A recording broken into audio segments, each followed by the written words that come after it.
Prostata bezingiz uchun foydali bo'ladigan 10 ta top maslahatlar.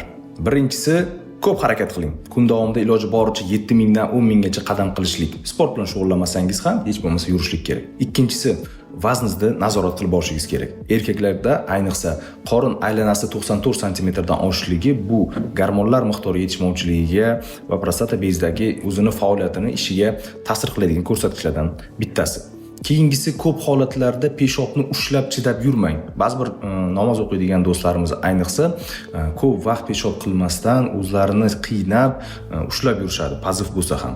Yo'q, agarda sizda birinchi poziv bo'lyapti, darhol peshob qilishlikni maslahat bergan bo'lardi. Shunda kelajakda prostata bezi bilan muammolar bo'lmaydi. Keyingi maslahatimiz, albatta kundalik davomida suv miqdoriga iloji boricha e'tibor qaratishlik kerak. 1 kilo vazningizga 20-30 ml suyuqlik kerak bo'ladi. Iloji boricha toza suv. Kofein, alkogol miqdorini va energetiklar miqdorini iloji boricha nazorat qiling. Kamroq alkogol va energetiklarni umuman ichmaganingiz nur ustiga a'lo nur.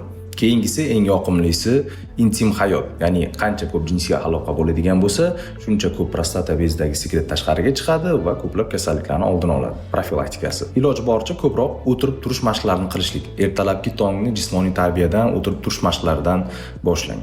40 yoshdan o'tgandan keyin albatta PSA darajasini ham o'lchashlikni maslahat beramiz. Bu zalotoy standartlardan biri kiradi. 1 yilda 1 marotaba urolog ko'rigidan o'tishligingizni unutmang. Eng oxirgisi, eng muhimi do'stlar, gormonlarni tekshirib turishlik va testosteron darajasini aniqlab borishlik kerak.